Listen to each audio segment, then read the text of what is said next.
Welcome to Geek Do-It-Yourself Mechanic. The purpose of this video is to briefly discuss a case study newly posted on the website describing issues encountered after installing a higher capacity battery in a 2010 BMW X3. From the home page, let us navigate to Case Studies, BMW X3 battery change.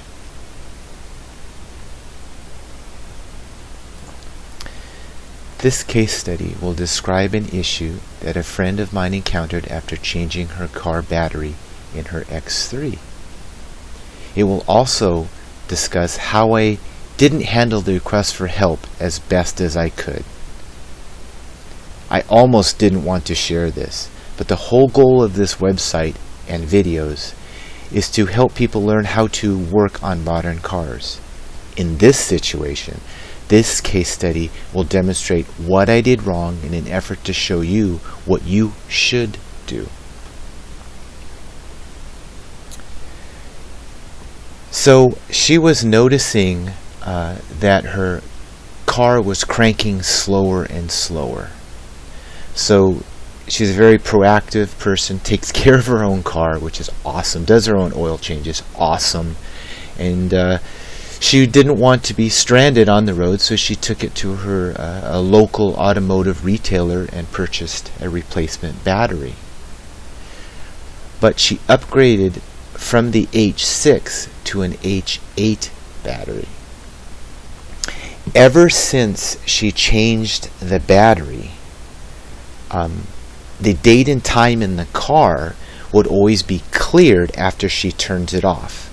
So she follows the owner's manual's instructions, sets the date and time in the car while the car is on. She'll then drive, turn off the car, and immediately, if she turns it right back on, the date and time are cleared.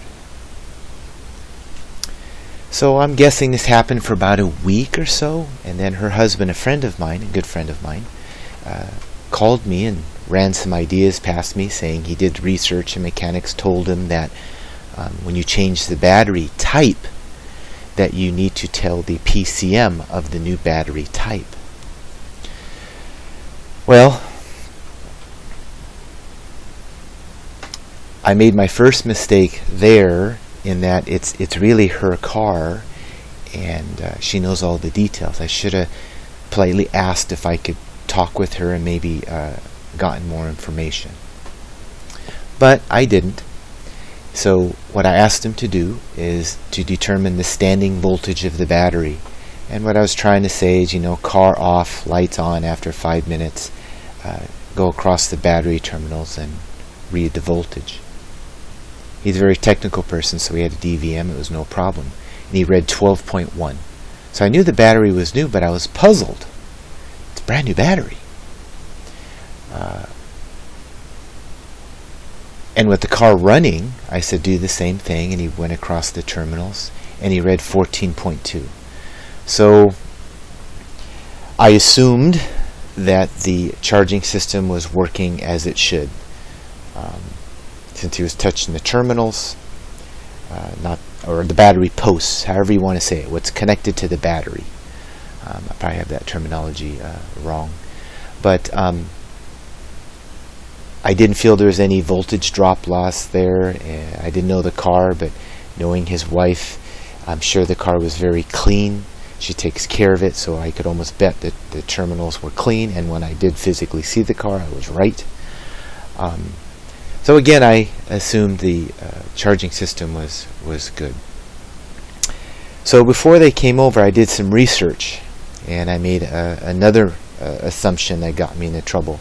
I was at a reputable auto battery manufacturer, and I looked up the difference between an H6 and an H8. And they stated the only difference was that one was a lead acid and the other was a dry cell. And unfortunately, I didn't research enough, and I always assumed that dry cell would be a little less voltage. I wrote off the lower voltage to the dry cell. So I thought given what he told me, that some mechanics, professional mechanics, said that you have to tell the PCM it's a different battery type, and it was lower. I assumed that was true, and he changed size from H6 to H8. I assumed that was the case. So I said, well, why don't you come on over? We'll hook up my scan tool, and hopefully I have that option. I can't promise you that. I don't have a dealership level scan tool. I have just a Snap-on Solus Ultra with the 15.4, which at the time of recording was most up-to-date version. So I assumed I could do it. And that's where I made my next mistake.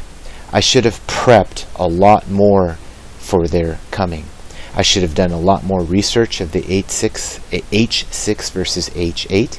I should have gone to Mitchell or AutoZone and pulled up the wiring diagrams, maybe even look at TSBs. This might be a known issue, and they might have prescribed how to resolve it, but I didn't do that. So when they arrived, I redid the test, but I used his equipment. I feel I should have used mine, not to put down his equipment, but I know my equipment. I did a voltage drop test and didn't notice anything, which makes sense, I'm guessing, by his results. So we looked all around, and hooked up the scan tool, looked all around the menus, and after much research we did find an option where you could tell the PCM that there was a battery change. And what was interesting, in that menu it indicated that, hey, if it's a different battery type, go to advanced options, where I was, that was the root menu, and go to battery change option. Well, I went up there. There is no battery change option, so I assumed that would only be a BMW type option, their own specific manufacturer scan tool. But I went in anyway and found the option that said battery change. I click OK. The car had to be off. We did it. It passed.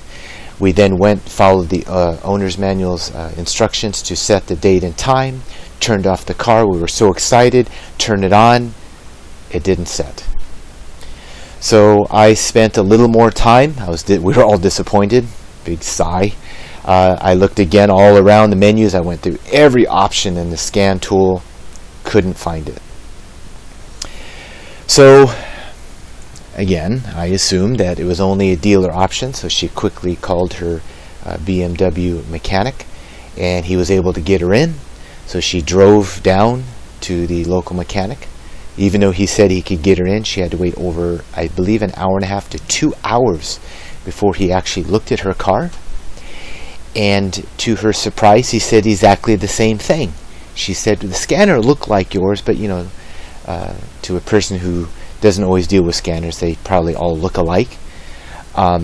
She said he didn't have that option either, to change the battery type, so she'd have to come back.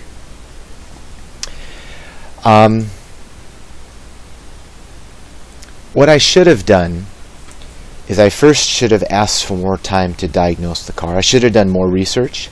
I should have then asked for more time to diagnose the car. What I found out on forums after much digging, and these seem to be accurate compared to the other information I pulled up on forums, you can just sort of tell by how someone indicates the issue, that they had the issue, they researched it, this is what their mechanic did, and here's what they did to resolve it. But they said the BMW PCM watches the battery voltage level, and when it gets below a certain threshold, it turns off seemingly unnecessary circuits in the car in efforts to hope to keep the battery voltage high so that the owner can start the car. And one of the circuits it turns off is the instrument cluster, which contains the date and time. So given that, and given what they're experiencing, plus the low battery voltage I was reading, 12.1, I assumed that was the case. Well, I should have ran tests. I should have looked at the wiring diagrams. I should have found the instrument cluster relay and verified the PCM was shutting it off when the engine was off. I should have then hooked up a stronger battery in parallel with the current battery to bring up battery voltage to 12.5, 12.45, and then ran that test again and verified that the PCM did not turn off the clock. And if that was the case, we would have known it was the battery. I would have then said, please go back to where you purchased the battery and get another one. And if it wasn't that, I could have then delved down into another potential issue, maybe a blown fuse, don't know, right? I didn't go any further, nor did I research. Anyway, so that's why I wanted to share this case study, to share with you what I did poorly. I'll go through what went well and what I could have done better. Well, what went well is she's an awesome cook, and she gave me a great, awesome cake and thanks. But I feel I did not deserve it. I did learn some vehicles pay attention to battery voltage, so that's something I'll always be sensitive to, because I think more future cars will do the same thing. What could have done better, which is unfortunately a long list. I feel horrible I didn't really diagnose the problem for my friend. I should have purchased the BMW Mitchell do-it-yourself manual online, or the AutoZone do-it-yourself manual online, looked up the TSBs, looked up the wiring diagrams, determined a way to truly prove what the issue root cause was. Didn't do that. I also learned to always get data from multiple sources. If you remember, I went to one battery manufacturer and took their word for it early on. I should have went to others and cross-checked and make sure they were all the same. As it turned out, the M8 is physically better. It has more physically bigger. It also has more cold cranking amps, but it has the same voltage and it's the same battery type.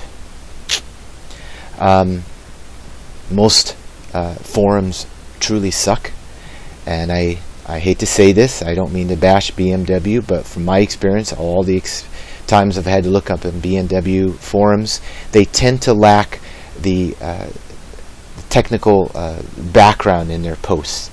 I'm guessing, forgive me BMW owners, but most likely when you're buying a BMW owner, you're not going to be a wrench turner. Whereas, let's say, Porsche, Mustang, Camaro, Corvette, the performance cars, most people will be in there, and their forums tend to be a little better. Again, I'm speaking general. But again, validate the input, and if someone says, oh, change a part, go to the next reading. I should have used my own diagnostic equipment because I'm most familiar with them. I should have hooked up another battery in parallel, raising the voltage to verify what the hunch was. And I should have reserved more time to diagnose the car. That's the end of this case study. Again, I'm hoping you learned from my mistakes so that you will do a better job the next time, just like I will. Thank you for watching. I hope you found the information helpful.